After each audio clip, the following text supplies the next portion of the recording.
আপনি সকাল থেকে ঘুম থেকে যদি আপনি উঠেন 8টায়, প্রাণীরা যদি আপনার থেকে আগে ঘুম থেকে উঠে, তাহলে আপনি প্রাণীর চেয়ে উত্তম কবি হলেন। আপনার অবশ্যই 5টার আগে উঠতে হবে। আপনি পৃথিবীর একজন সফল মানুষের নাম বলতে হবে নবী রাসূলদের পরেও, যারা এমনি দুনিয়ার দৃষ্টিতে সফল, এরা সূর্য ওঠার পরে ঘুম থেকে উঠেছে।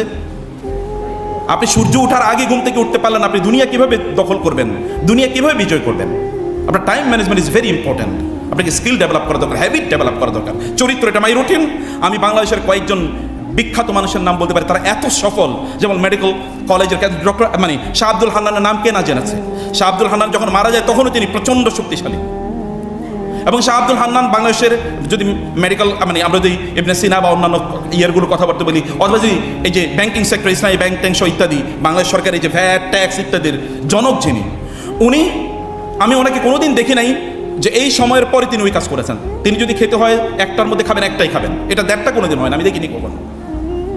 এই মানুষরা এমনি সফল হয় না। আপনাকে প্রচণ্ড নিজকে কন্ট্রোল করেন, নিজকে তত্ত্বাবধানের মধ্যে নিয়ে আসেন। এবং এটা যদি আমরা করতে পারি, তাইলেই কেবলমাত্র আমরা এই জমিনে আমরা নিজে সুস্থ না থাকলে আপনি কীভাবে করবো? নিজে বড় না হলে অন্যদেরকে কীভাবে বড় করবো? এবং প্রচুর পরিমাণ টাকার মালিক হতে হবে। ইহুদি খ্রিস্টানদের কাছে প্রচুর টাকা, এই কারণে আমরা ওদের কাছে ভিক্ষা করি। আপনি প্রচুর টাকার মালিক হন, ওরা আপনার কাছে ভিক্ষা করুক। এবং টাকার মালিক হওয়ার জন্য হালাল পথে কাজ করেন, দিনরাত পরিশ্রম করেন, কেবল নিজের জন্য না, সমাজের জন্য, রাষ্ট্রের জন্য, মানবতার জন্য, মুসলমানদের জন্য। গাজায় মানুষ না খেয়ে মারা যাচ্ছে, আমরা দিতে পারি না। কারণ আপনি বলেন, আমার যদি আর থাকতো। আপনার থাকা উচিত, কেন আপনার থাকবে না? অবশ্যই থাকা উচিত। মুসলমানরা সারা পৃথিবীর সম্পদের মালিক, এটা আল্লাহ তাআলা বলেছেন, ওয়ালাকাদ কাতাবনা ফিজ জাবুরি মিন বাদি যিকর আন্নাল আরদা ইয়ারিসুহা ইবাদিয়াস সালিহুন। আমি লিখে দিয়েছি এই জমিনের মালিক হবে সালেহ, নেককার, যোগ্য বান্দা। অতএব যোগ্যতা অর্জন করেন, আপনার প্রফেশনাল যোগ্যতা অর্জন করেন। আপনাদের পূর্বপুরুষরা গত 200 বছর না হলে মুসলমানদের পিছিয়ে আছে। তারা আগে দেখেন মেডিকেল সায়েন্সের আবিষ্কর্তা কারা। এমনকি রেসিডেন্সিয়াল মেডিকেল কলেজ হবে, সেখানে হসপিটাল ম্যানেজমেন্ট থাকবে, আলাদা আলাদা ওয়ার্ড থাকবে। এমনকি এখন এমন ধরনের কিছু সোয়াচে রোগের কথা তখন মানুষ জানতো, মুসলমানরা এসে বলছে এগুলো সোয়াচে না। টিকা আবিষ্কার করেছে মুসলমানরা, এমন অসংখ্য রোগ যেগুলো মানুষ চিন্তা করতে পারত না, যেগুলোর কথা কুষ্ঠরোগীদেরকে জীবন্ত হত্যা করা হতো। সেই রকম একটা জায়গায় এসে বলা না, এটা কোনো ছোঁয়াচে রোগ না। আপনার সেই রক্ত তো আপনাদের শরীরে প্রবাহিত, আপনারা কেন হবেন না? কেন আপনারা থাকার পরেও আপনারা এত মুসলিম যুবক এবং যুবতীরা মেডিকেল কলেজে পড়েন, আপনার মেডিকেল সায়েন্টিস্ট হবেন অথবা আপনার মেডিকেল প্র্যাকটিশনার হবেন, কেন আমাদেরকে অন্য জায়গায় যেতে হবে? খ্রিস্টান, ইহুদি, হিন্দু, বৌদ্ধদের কাছে কেন আমাদেরকে চিকিৎসায় যেতে হবে? আপনি আপনার লেভেলে কেন শ্রেষ্ঠ হবেন? আপনার নবী তো কোনো একটা জায়গায় হি ওয়াজ সেকেন্ড টু নান। তিনি তো কোথাও কোনো ক্ষেত্রে তিনি সেকেন্ড ছিলেন না। তাহলে আপনাকে অবশ্যই ফার্স্ট হতে হবে, আপনাকে ফোকাস হতে হবে। আপনি অ্যাভারেজ মানুষ হওয়ার কোনো প্রয়োজন নেই।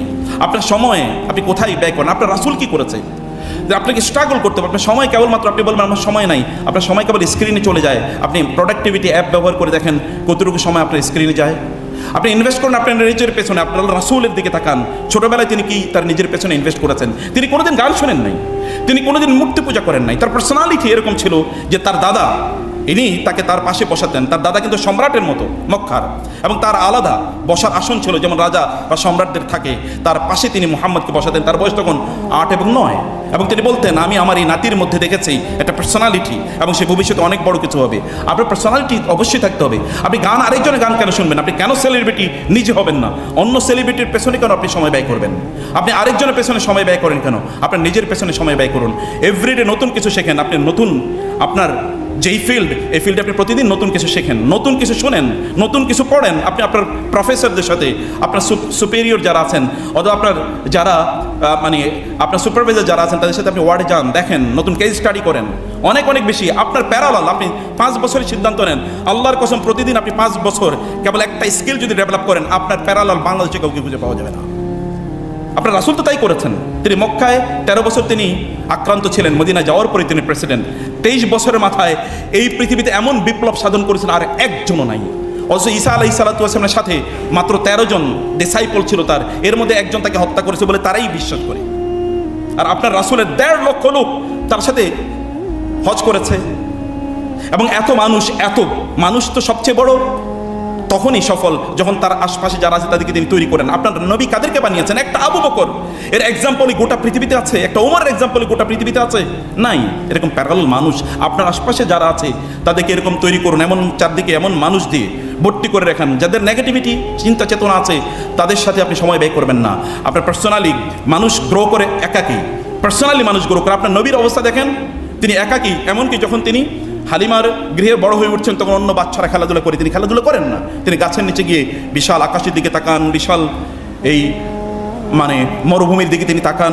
রাসূলুল্লাহ আপনার নবী, এবং তিনি হেরা গুহাতে গিয়ে তিনি সেখানে চিন্তা করেন এই সমাজ যা হচ্ছে তা ঠিক না। আপনি কোলাহলের মধ্যে কোনোদিনই আপনার নিজের থটটা, আপনার নিজের ইউনিকনেস এটা কোনোদিনই আপনি তৈরি করতে পারবেন না। আপনি রাতের অন্ধকারে তাহাজ্জুদে দাঁড়িয়ে যান, আপনার রবের সাথে কানেক্টিভিটি বাড়ান। আপনার রব এর সাথে কানেক্টিভিটি না বাড়ালে, আপনার রাসূলের সাথে আপনার কানেক্টিভিটি না বাড়ালে এটা কোনোদিন আপনি করতে পারবেন না। আপনি নির্জনে গ্রো করেন, গাছও কিন্তু নির্জনে গ্রো করে। অনেক বড় কিছু না, ছোট থেকে শুরু করতে। আপনি নিজে বড় একটা কেবলমাত্র চাকরি করবেন এটা মানসিকতা রাখবেন না। সমাজকে পরিবর্তনের জন্য আপনাকে কাজ করতে হবে। আপনি নেন না, আপনি শরিয়া হসপিটাল করেন, আপনি শরিয়া হসপিটালের অভাব বাংলাদেশে, আপনি এরকম আইডিয়া মানুষকে দেন যেন আমি এরকম একটা কিছু করতে চাই। পৃথিবীর শ্রেষ্ঠতম হসপিটালগুলো কেন খ্রিস্টানরা মালিক হবে? আপনারা কেন মালিক হবেন না? তারা তো মিশনারি মানুষ না, মিশনারি কাজ করা আপনাদের জন্য ফরজ। তারা করার কথা না এটা, কিন্তু তারা এই কাজ করছে, আমরা কেন এই কাজ করতে পারবো না? কেবল সকাল সন্ধ্যা একটু চাকরি করবেন, এরপরে গিয়ে সিনেমা দেখবেন, ফেসবুক দেখবেন, ওদেরকে আপনি ইনভেস্ট করছেন, তাদেরকে আপনি ধনী বানিয়ে দিচ্ছেন। আর আপনি পেছনে, আমি ধনী কেবল সম্পদের কথা বলছি না, আপনিও তাদেরকে সেলিব্রিটি বানিয়ে দিচ্ছেন। কিন্তু এটা তো আপনার পার্সোনালিটির সাথে যায় না। আপনি 2 দিন, গতকাল আপনি যা জানতেন আজকেও কেন আপনি তা জানবেন? আপনার পড়াশোনা, যেই জাতির প্রথম শব্দ হয়েছে একরা, সেই জাতি না পড়ে থাকে কিভাবে? ব্যাপক পরিমাণ পড়তে হবে। এই রিলেটেড যত বই আছে সব মুখস্থ করে ফেলেন। এখন কেবল আমরা তথাকথিত সৃজনশীল পদ্ধতি এসেছি, মুসলমানদের পদ্ধতি কোনোদিন সৃজনশীল ছিল না। আপনাকে মুখস্থ করতে হবে, ব্যাপক পরিমাণ মুখস্থ করেন। দেখেন না আমাদের সালাফরা কি করেছে? ইমাম বুখারী 7 লক্ষ হাদিস মুখস্থ করেছে। এখন আরব বিশ্বে গিয়ে দেখেন কিভাবে মুখস্থ করে। এখন কোরআন মুখস্থ করতে হয়, তাহলে আপনি মুখস্থ ছাড়া কেন করবেন? আপনাকে এটার পণ্ডিত হয়ে যেতে হবে, মুখস্থ করেন, এবং এভাবে আপনার নিজকে আপনি গ্রো করেন। অন্য কোনো দিকে সময়টাকে ব্যয় করবেন না, অন্য কোনোভাবে রুটিন ডেভেলপ করেন। রুটিন ছাড়া কোনোদিন আপনি বড় হতে পারবেন না। হ্যাবিট ডেভেলপ করেন, চরিত্র। আপনার রাসূলের কথা দেখেন, নবী হওয়ার আগেও তার কত চরিত্র ছিল, লোকের আল আমিন আর সাদেক বলতো। এবং খাদিজা তাকে বিয়ের প্রস্তাব দিয়েছে। এখন আমাদের ছেলেরা অন্য মেয়েদের পেছনে ঘুরে, আর খাদিজা ঘুরেছে রাসূলুল্লাহ সাল্লাল্লাহু আলাইহি ওয়াসাল্লামের পেছনে। কেন আপনাকে ঘুরতে হবে? আপনি সবচেয়ে সুন্দরী নারীরা, অথবা সবচেয়ে দিনদার অথবা সবচেয়ে দামি নারীরা আপনার পেছনে ঘুরবে, অথবা সবচেয়ে দামি পুরুষরা আপনাদের পেছনে ঘুরবে। আপনার কেন বখারদের পেছনে ঘুরবেন? অথবা আপনাদের সময় কেন সেখানে আপনার কাটাবেন? এটা তো এই সময় না। বিয়ের পরের কাজ বিয়ের আগে করলে স্থান থেকে যেখানে যেটা রাখা দরকার সেটা সেখানে না গেলে তো এটা সৌন্দর্য থাকে না। বিয়ের পরের কাজ আপনি বিয়ের আগে কেন করবেন? সময় ওইখানে নষ্ট না করে নিজকে ডেভেলপ করেন, গ্রো করেন। 5 বছরের টার্গেট নেন, 4 বছরের টার্গেট নেন, যে আমি এমন একটা জায়গায় আমাদের নিজকে আমার নিজকে আমি পৌঁছে দিতে চাই। লাস্ট পয়েন্ট কেবল বলতে চাই, আপনারা তো পরবর্তী প্রফেশনে যাবেন। প্রফেশনে আল্লাহ রাসূলের সুন্নাহকে কে মানে করবে, কে জীবিত করবে? কে জীবিত? আপনাদেরকে করতে হবে। রাসূল সাল্লাল্লাহু আলাইহি ওয়াসাল্লাম বলেছেন, যারা রুগী দেখতে যায় তাদের জন্য 70,000 ফেরেশতা তাদের জন্য দোয়া করে। সকালে যদি যায় সন্ধ্যায় 70,000 ফেরেশতা সন্ধ্যা পর্যন্ত তার জন্য দোয়া করতে থাকে। সন্ধ্যা যদি যায় সকাল পর্যন্ত 70,000 ফেরেশতা তার জন্য দোয়া করতে থাকে। রাসূলুল্লাহ সাল্লাল্লাহু আলাইহি ওয়াসাল্লাম বলেছেন, কেউ যদি রুগী দেখতে যায় তাহলে সে যেন জান্নাতের বাগিচায় এসে ঘুরছে, তার জন্য জান্নাতে ফলের বাগান তৈরি করে দেওয়া হয়। যে একজন রুগী দেখতে যায় তার জন্য গামারাতুর রাহমাত, আল্লাহর পক্ষ থেকে রহমত তার উপর বৃষ্টির মতো করে এরকম নাজিল হতে থাকে। আপনি এই জায়গাটাতে আপনি আপনার প্রফেশনাল ডেভেলপমেন্ট হবে। আপনি যখন রোগী দেখবেন তার সাথে হাসুন, তাবাসসুমুকা ফি ওয়াজহি আখিকা সাদাকাতুন। আপনি হাসলে রোগীর অর্ধেক রোগ এমনি ভালো হয়ে যাবে। আপনি তার সাথে কথা বলুন, Converse with him or her, তার সাথে সময় দেন। আল মুস্তাশারু মুতামানুন, যারা আপনার কাছে যায় তারা তো আপনার কাছে তারা আমানতের পরামর্শ নিতে যায়, অতএব এটা আপনি আমানতদার। আপনি সর্বশ্রেষ্ঠ পরামর্শ তাকে প্রদান করতে হবে, এবং এই জায়গায় আপনি নিজকে আপনি যোগ্য করে তুলতে হবে। কেবলমাত্র আপনার এই কেমিক্যাল মেডিসিন দিয়েই কাজ হবে না, আপনাকে শরিয়া মেডিসিন এখানে অবশ্যই কার্যকর করতে হবে। রাসূলুল্লাহ সাল্লাল্লাহু আলাইহি ওয়াসাল্লাম বলেছেন, কোন একজন ব্যক্তি যদি কোনো রোগীকে দেখে 7 বার বলে আল্লাহুম্মা শফিহিম, আল্লাহুম্মা শফি, আল্লাহুম্মা শফি, হে আল্লাহ তুমি তাকে সুস্থ করে দাও, তাকে সুস্থ করে দাও, তাকে সুস্থ করে দাও, তাহলে আল্লাহ তাআলা ওই ব্যক্তিকে সুস্থ করে দেবেন। রাসূলুল্লাহ সাল্লাল্লাহু আলাইহি ওয়াসাল্লাম বলেছেন, রোগীকে নাফিসু লাহাল আজল, রোগীকে দেখলে বলবা লা বাসা তাহুর, ইনশাআল্লাহ তুমি সুস্থ হয়ে যাবে, কোনো টেনশন নাই। রোগীকে হোপ দিতে হয়, নাফিসু লাহাল আজল। আপনি যদি জানেন যে সে খুবই খারাপ অবস্থা আছে, কথা বলতে নাই। সুন্নাহকে জীবিত করা, সুন্নাহকে জীবিত করা। নারী এবং পুরুষের কিভাবে আপনি দেখবেন? আপনারা যখন মেডিকেল সার্ভিসে যাবেন তখন আপনাকে বুঝতে হবে শরিয়া মানদণ্ড কি, কোন কোন জিনিস হালাল কোনটা হারাম, অ্যাবর্শন কখন হারাম কখন হালাল, আইভি মিল্ক ব্যাংক, অথবা যদি আপনি বলেন এই যে স্পার্ম ব্যাংক, এরকম কত কিছু আছে। এগুলো কোনটা হালাল কোনটা হারাম, এই মানদণ্ড যদি আপনি না জানেন তাহলে প্রত্যেকটা মুহূর্তে শরিয়ার ভায়োলেশন হবে। শরিয়া কেবল রাষ্ট্রে আমরা প্রতিষ্ঠা করব না, আমরা প্রফেশনে শরিয়া প্রতিষ্ঠা করতে চাই। এবং সেটা করতে হলে আপনাকে জানতে হবে, আপনাকে মূল জিনিস জানতে হবে। মেডিকেল এথিক্স মানে সেকুলার মেডিকেল এথিক্স। আমরা সেকুলারিজমের বিরুদ্ধে যুদ্ধ করছি, আর আপনি মেডিকেল এথিক্স, সেকুলারদের তৈরি মেডিকেল এথিক্স প্র্যাকটিস করবে, তা তো হতে পারে না। শরিয়া মেডিকেল এথিক্সকে আপনাকে জানতে হবে যে শরিয়া কী বলে, এই জায়গায় শরিয়ার মানদণ্ড কী, এটা আপনাকে জানতে হবে। কেন পড়তে হবে, পড়ুন, শরিয়ার ইস্যুগুলো পড়েন। আপনি শরিয়া এক্সপার্ট একজন মেডিকেল সায়েন্টিস্ট হয়ে যান না, এবং এটা আপনি দেখান, আপনি রোড তৈরি করেন মানুষের জন্য, অন্যদের জন্য এক্সাম্পল হন। প্রিয় ভাইরা, আমি এখানে শেষ করে দিচ্ছি। আমি কেবল আপনাদেরকে যে নাসিহাটি করতে চাই, তো প্লিজ অ্যাভারেজ মানুষ হয়েন না, প্লিজ আপনার নবীর মতো হন, তার সুন্নাটাকে, এটা আইডেন্টিটি, আপনার আইডেন্টিটি নিয়ে গর্ব করা শিখুন, এটাকে নিয়ে গর্ব করা শিখুন। এবং আবারও বলছি, কিছু ট্রেড, কিছু হ্যাবিট তৈরি করেন। আপনার নিজের শরীরটাকে সুস্থ রাখেন। মনে রাখবেন আপনার নিজের ডক্টর। এখন আমাদের দেশ দেখেন, আমি জানি না এখানে কেন আজকে এত কম উপস্থিতি, কিন্তু মেজবানি হয়েছে এখানে। এখন মেজবানি মানে প্রচুর পরিমাণ খাবেন। আপনি জানেন রাসূলুল্লাহ সাল্লাল্লাহু আলাইহি ওয়াসাল্লাম কি কথা বলেন নাই, আমরা এমন একটা জাতি, যে জাতি যখন খাই তখন পেট ভরে খাই না, আর যদি আমরা খুবই ক্ষুধার্ত না হই তাহলে আমরা খাই না, ক্ষুধার্ত না হলে খাই না, যখন খাই তখন পেট ভরে খাই না। আয়েশা রাদিয়াল্লাহু তাআলা বলেছেন, মুসলমানদের মধ্যে সর্বপ্রথম বেদাত শুরু হয়েছে হলে বেশি খাওয়ার মধ্যে। এবং আপনাদের পিতা আদম আলাইহিস সালাম কিন্তু জান্নাত থেকে পৃথিবীতে এসেনি খাওয়ার কারণে, তাই না? আল্লাহ তাআলা বলছেন ওই গাছের কাছে যেও না, এবং ওই গাছের কাছে গিয়েছে, ওইখানে খেয়েছে। খেয়ে মানুষ কোনোদিন বড় হয় না, না খেয়েই বড় হয়েছে। না খেয়েই, খাবারের পেছনে আমার এত সময় কেন যাবে? আপনার স্বাস্থ্য আপনি কবে সুস্থ রাখবেন? আপনার খুবই দামি ফেরারি গাড়ি, সে ফেরারি গাড়িতে যদি আপনি কোকা কোলা ঢুকিয়ে দেন, তাহলে কি আপনার গাড়ি চলবে নাকি? নো। আপনার গাড়ি তো, ইঞ্জিনটা তো ফেরারির চেয়ে অনেক অনেক দামি। এই ইঞ্জিনের উপর ভিত্তি করে আপনি মানব জাতির সার্ভিস করবেন, আপনার দিনকে, আল্লাহর শরিয়াকে কায়েম করবেন এই পৃথিবীতে। আপনার শরীরেই আপনি দাঁড়াতে পারেন না, কোমর, ডক্টররা অবশ্যই নিশ্চয়ই তার আমাদের চেয়ে অনেক বেশি শক্তিশালী। আপনার নবী তো 63 বছর বয়সে তিনি বসে নামাজ আদায় করেন নাই, তিনি তো সুস্থ, পরম সুস্থ। এবং তিনি আল্লাহর কাছে দোয়া করতেন, আল্লাহুম্মা ইন্নী আসআলুকাল আফওয়া ওয়াল আফিয়াতা ফিদ দুনিয়া ওয়াল আখিরা। আপনাকে শারীরিকভাবে শক্তিশালী হতে হবে, মানসিকভাবে শক্তিশালী হতে হবে, ব্যায়াম করতে হবে। তিনি ছোটবেলায় ব্যায়াম করেছেন। মরুভূমিতে যেখানে কোনো আপনার নাই, পুকুর নাই, তিনি বলেছেন তোমরা সাঁতার কাটবে।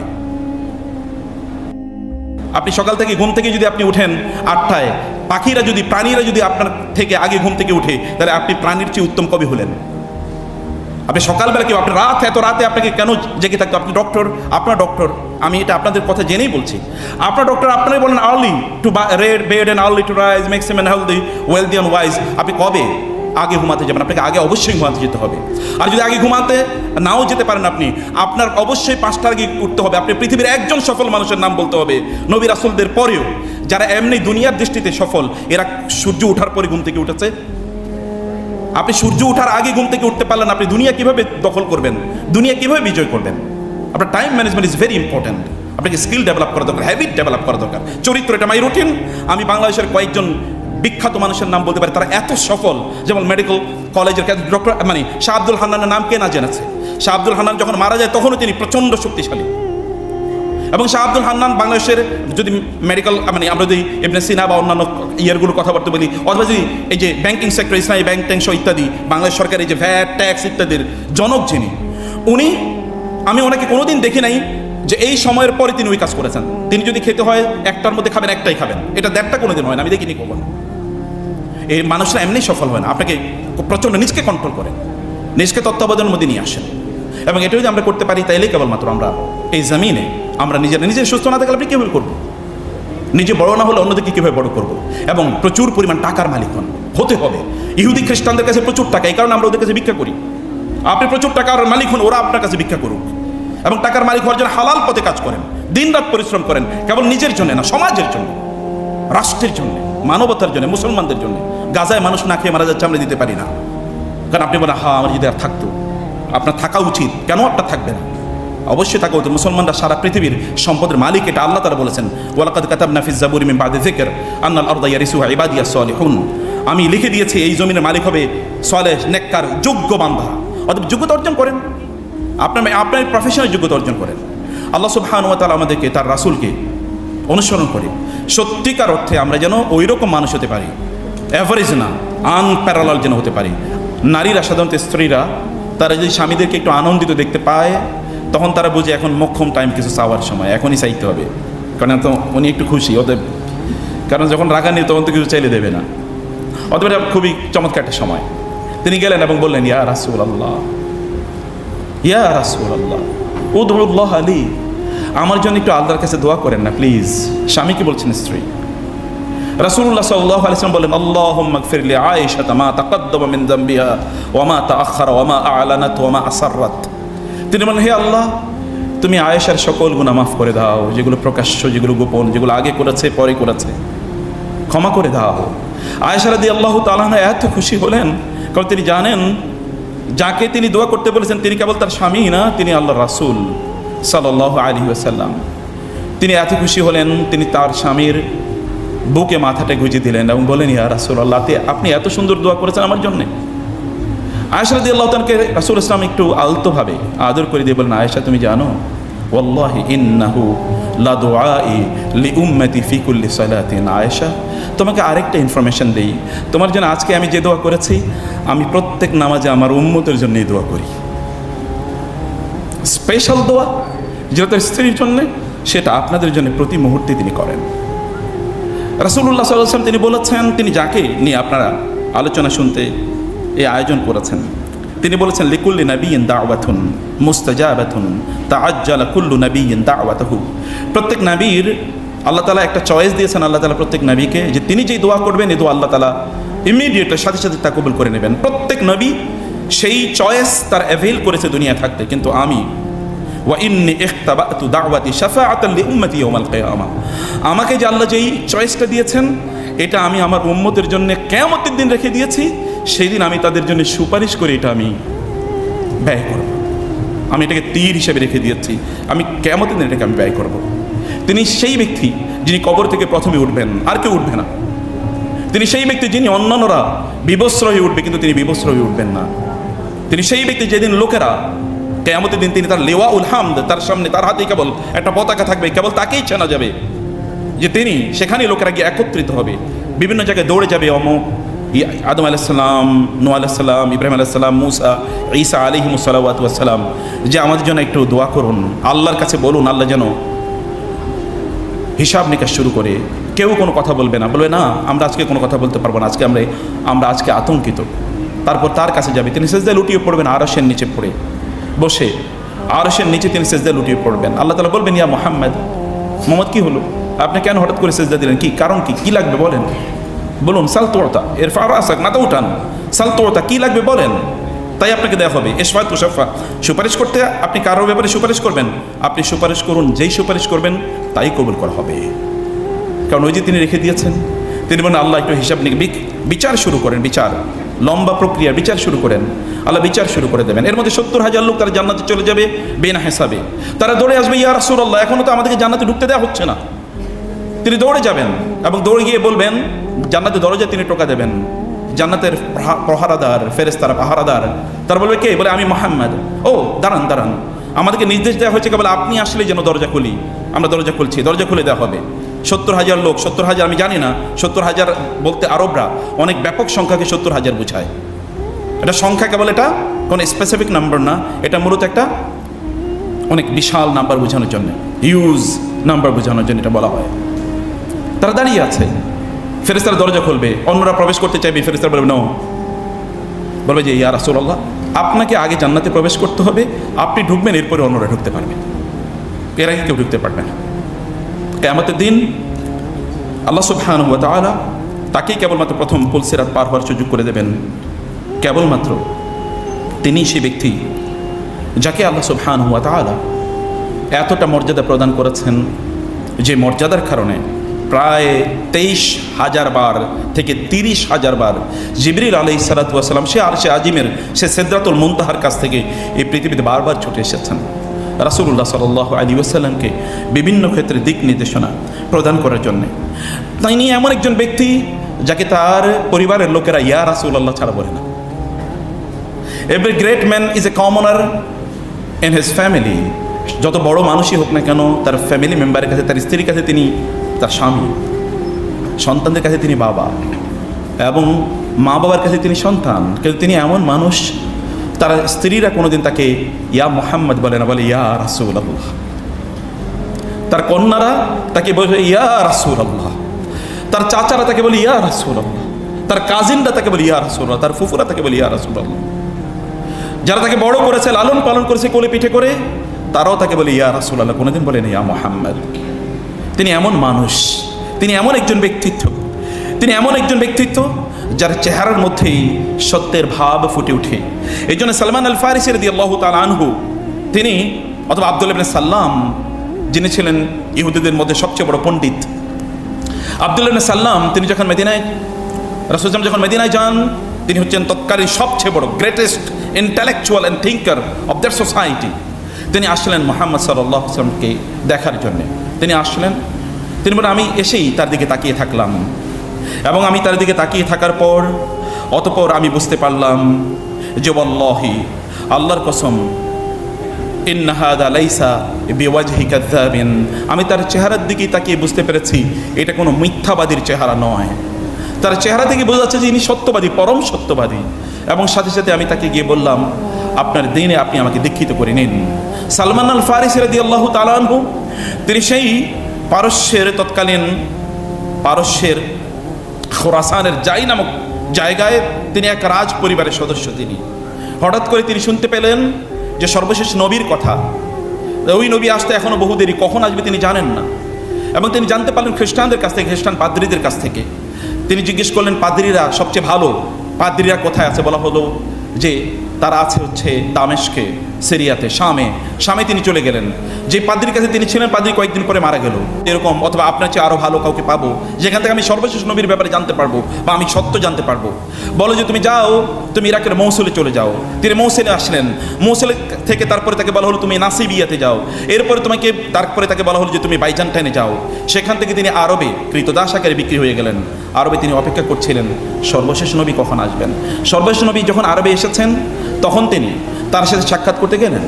এবং সাক্ষাৎ করতে গিয়ে তিনি, যেহেতু বাইবেলে, তাওরাতে এবং পাদ্রীদের কাছ থেকে তিনি শুনেছেন যে তার মধ্যে এমন 3টি জিনিস আছে যেগুলি দিয়ে তুমি তাকে পরীক্ষা করতে পারবে যে তিনি সত্য নবী কিনা। তোমাদের একটা হলো তিনি সাদাকা গ্রহণ করেন না, দ্বিতীয়ত হলো তিনি কেবল হাদিয়া গ্রহণ করেন, 3 নম্বরে যে তার পিঠে একটা নবুয়তের সিলমোহর আছে, খাতামুন নবুয়া। তিনি বললেন, আমি গেলাম কিছু সাদাকের খেজুর নিয়ে তার কাছে গেলাম। আমি গিয়ে বললাম, ইয়া রাসূলুল্লাহ, ইয়া মুহাম্মদ, এগুলো সাদাকা, আপনার জন্য নিয়ে এসেছি। তিনি তখন তার অনুসারীদের মাঝে এটা বন্টন করে দিলেন। এটা প্রথম দিনই যখন তিনি মদিনায় যান। তিনি নিজে গ্রহণ করলেন না। আমি মনে মনে বললাম, আল্লাহু আকবার, আমার প্রথম যে সাইন সেটা তো মিলে গেছে, আরও 2টো সাইন রয়ে গেছে। তিনি পরের দিন আসলেন কিছু খেজুর নিয়ে, হাদিয়ার খেজুর। তিনি বললেন, আমি তাকে গিয়ে বললাম, এগুলো হাদিয়ার খেজুর, আপনি নেন। তিনি নিজে খেলেন, অন্যদিকে খেতে দিলেন। আমি আল্লাহু আকবার বললাম মনে মনে, যে দ্বিতীয়টাও মিলে গেছে। তৃতীয় দিন আমি গেলাম, আমি তার চারপাশে ঘুরছিলাম। তিনি বুঝতে পেরেছেন যে আমি কি চাই। তিনি আমাকে বলবেন, সালমান এদিকে আসো, এবং তার জামাটা তিনি একটু উঠিয়ে দিলেন। আমি তার পিঠের দিকে তাকিয়ে দেখলাম সেখানে নবুয়তের সিলমোহর আছে। আমি জাপড়ে ধরলাম এবং আমি সেখানে চুমু দেওয়া শুরু করে দিলাম। আমি বুঝলাম আমি তো এই মানুষের ক্ষতি আছি। এবং তার সাথে তিনি তার গোটা জীবনটা কাটিয়ে দিলেন। খন্দকের যুদ্ধের সাথে সালমান আল ফারিসি রাদিয়াল্লাহু তাআলা আনহুর মিল আছে। কেবল মানুষই কি তাকে ভালোবাসে? তাকে কি অন্য কোনো কিছু ভালোবাসে না? মদিনা মসজিদে নববীতে যেখানে তিনি খুতবা দিতেন, যেই খেজুরের গুঁড়িটার উপর, কোন একজন নারী এসে বললেন, ইয়া রাসূলুল্লাহ, জনসংখ্যা বাড়ছে, মসজিদের বিস্তৃতি বেড়েছে, আপনি এত ছোট জায়গায় যদি দাঁড়িয়ে কথা বলেন তাহলে মানুষ দেখতে পায় না। আমি আপনার জন্যে একটা মেম্বারের মতো তৈরি করে দেই, কাঠ দিয়ে। রাসূলুল্লাহ বলেন, ঠিক আছে দাও। একটা মেম্বার তৈরি করে দেওয়া হলো। ওই কাঠের গুঁড়িটা, ওই যে খেজুরের গোড়াটা সেখান থেকে সরিয়ে দেওয়া হলো। রাসূলুল্লাহ মেম্বারে দাঁড়িয়ে তিনি খুতবা দিচ্ছিলেন। হঠাৎ করে শোনা যাচ্ছে যে কেউ যেন কান্না করছে, খুবই কান্নার করুণ আওয়াজ ভেসে আসছে। সাহাবায়ে কেরাম তার দিকে তাকাচ্ছেন, কাঁদছে কে? রাসূলুল্লাহ বুঝতে পারলেন কে কাঁদছে। তিনি খুতবা বন্ধ করে দিলেন। তার মেম্বার থেকে তিনি নামলেন। নেমে ওই যেখানে খেজুর গাছের গুঁড়িটা আছে, ওই খেজুর গাছের গুঁড়িতে গিয়ে তিনি একটু হাতটা বুলিয়ে দিয়ে বললেন, কি যেন একটু ফিসফিস করে তিনি বললেন। এরপর হঠাৎ করে কান্না বন্ধ। লোকেরা ভাবলো ঘটনা কি, কাঁদছিল কি? তার খেজুর গাছের গুঁড়িটা কাঁদছে। তাকে বলা হলো যে আপনি বলেছেন কি? তিনি বলেছেন যে আমি তাকে বলেছিলাম তুমি জান্নাতে আমার সাথে থাকবা, কোনো টেনশন নাই। যখন তাকে এই কথা বলা হয়েছে তার কান্না শেষ। খেজুর গাছের গুঁড়ি যার জন্য কাঁদে, তাকে কি আপনারা জানবেন না? আচ্ছা, তার চেয়ে সফল মানুষের পৃথিবীতে কে আছে? আপনি বলুন তো, এই পৃথিবীতে কার নাম উচ্চারণ করা হয় প্রত্যেকটা সেকেন্ডে, প্রত্যেকটা ন্যানো সেকেন্ডে, আশহাদু আন্না মুহাম্মাদার রাসূলুল্লাহ। পৃথিবীতে এমন কে আছে যার নাম এই পৃথিবীর সবচেয়ে, আপনি যদি নেপোলিয়ন থেকে শুরু করে, আপনি যদি একেবারে আলেকজান্ডার দ্য গ্রেট কথিত, অথবা রাজনীতিবিদ আব্রাহাম লিঙ্কন, অথবা তার চেয়ে আরও অনেক পাওয়ারফুল যদি আপনি ক্ষমতাশালী অথবা সম্পদশালী কারো কথা যদি আপনি বলেন, আপনি কার নামের পরে আলাইহিস সালাম অথবা আলাইহিস সালাতু ওয়াস সালাম বলতে হয়? কারো নামের জন্য না, কারো নামের সাথে না। অথবা কার নাম গগন বিদারী আওয়াজে উচ্চারিত হয় প্রত্যেকটি মিনার থেকে, প্রত্যেকটা মেম্বার থেকে, প্রত্যেকটা ন্যানো সেকেন্ডে। কে এমন কোন মুহূর্ত আছে যে মুহূর্তে আপনি তার প্রশংসা করবেন না, আপনি তার গুণগান গাইবেন না? এমন কোনো মুহূর্ত নাই। আর তার গুণগান তো আপনার অন্তরে যত ব্যাধি আছে এই সকল ব্যাধি দূর করে দেয়। এই পৃথিবীতে তার চেয়ে সফল কে? আপনি যদি পৃথিবীর সর্বশ্রেষ্ঠ সফল মানুষের দিকে তাকাতে চান যার কোনো প্যারালাল কেউ নাই, আপনি যদি মাইকেল এইচ হার্টের বইটা পড়েন যেখানে বলা হয়েছে 100 এই পৃথিবীর শ্রেষ্ঠতম 100 মানুষ, সেখানে দ্বিতীয়ত বলা হয়েছে কেবল আইজ্যাক নিউটনকে। আপনি বলুন আইজ্যাক নিউটন কি করেছে? তিনি ফিজিক্সের কিছু থিওরি কেবল বর্ণনা করেছেন, কেবল ফিজিক্স, আর কোনো জায়গা না। আর আপনি বলে তো মুহাম্মদুর রাসূলুল্লাহ সাল্লাল্লাহু আলাইহি ওয়াসাল্লাম কেবল কি ফিজিক্সের কথা বলেছেন? আপনি কোরআন খুলুন, আপনি দেখেন তো ফিজিক্সের উপর কত শত আয়াত আছে, আপনি দেখেন তো কেমিস্ট্রির উপর কত শত আয়াত আছে, আপনি দেখেন কসমোলজির উপর কত শত আয়াত আছে, ওশনগ্রাফির উপর কত শত আয়াত আছে, আপনি দেখেন যে অন্টোলজির উপর কত শত আয়াত আছে, আপনি দেখেন না এমনকি এই যে হিউম্যান অ্যানাটমি এর কথা বলছি আমরা, অথবা এমব্রিওলজি এর উপর কত আয়াত আছে আপনি দেখেন। যদি তাকে আইজ্যাক নিউটনকে যদি সেকেন্ড অবস্থান দেওয়া হয়, তাহলে আইজ্যাক নিউটনকে যদি 1 দেওয়া হয়, তাহলে আমার রাসূলকে কত কোটি দিতে হবে এটা আমি জানি না। It is impossible to compare, এটা কম্পেয়ার করাই যায় না। Greatest human being, greatest genius, তার চেয়ে জেনিয়াস এই পৃথিবী কখনো দেখে না, আর এই পৃথিবী কোনোদিন দেখবেও না। ও আহসানু মিনকা লাম তালি মান লাম তারা কাত্তু আইনি ও আজমালু মিনকা লাম তালিদিন নিসাউ খুলিকতা মুবাররাআন মিন কুল্লি আইবিন কাআন্নাকা খুলিকতা কামা তাশাউ। তার কবি তাকে লক্ষ্য করে বলেছেন, আপনার চেয়ে সুন্দর এই পৃথিবীর কোনো নারী কোনো সন্তানকে কোনোদিন জন্ম দিতে পারে নাই।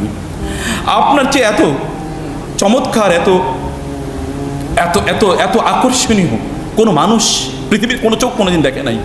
মনে হচ্ছে যেন আপনি আপনার রবকে বলেছেন যে আপনি আমাকে এভাবে এভাবে বানান, এবং আপনার চয়েস অনুসারে আপনাকে বানিয়ে দেওয়া হয়েছে। আর অসাধারণ ব্যক্তিত্ব। তিনি এমন একজন মানুষ যার কাছে তার শত্রুরা এসে বন্ধু হয়ে যায়। আপনি একজন বলেন তো, শত্রু, আমরা তো বন্ধু থেকে শত্রু বানাই, কিন্তু তার শত্রুরা তার কাছে এসে মুহূর্তের মধ্যে বন্ধু হয়ে যেত। আপনাদের মধ্যে এক ইয়াং যুবক, অর্থাৎ এক যুবক এসে বলেন, ইয়া রাসূলুল্লাহ এ জানলে বিজনা, আমাকে জেনার অনুমতি দেন। রাসূলুল্লাহ সাল্লাল্লাহু আলাইহি ওয়াসাল্লাম বললেন, তুমি বলো কি? বলে, হ্যাঁ আমাকে জানার অনুমতি দেন। রাসূল সাল্লাল্লাহু বললেন, তুমি কি তোমার মায়ের সাথে জানা করবে? বলে, না ইয়া রাসূলুল্লাহ, এটা তো আমি করতে পারি না। তিনি বললেন, তাহলে লোকেরা তাদের মায়ের সাথে তোমাকে জানা করতে দেবে কীভাবে? তুমি কি তোমার মেয়ের সাথে, তোমার বোনের সাথে, তোমার খালার সাথে, তোমার ফুফুর সাথে, এবং ইত্যাদি ইত্যাদি তিনি বললেন না। যুবক বলে, না ইয়া রাসূলুল্লাহ, এটা হতেই পারে না।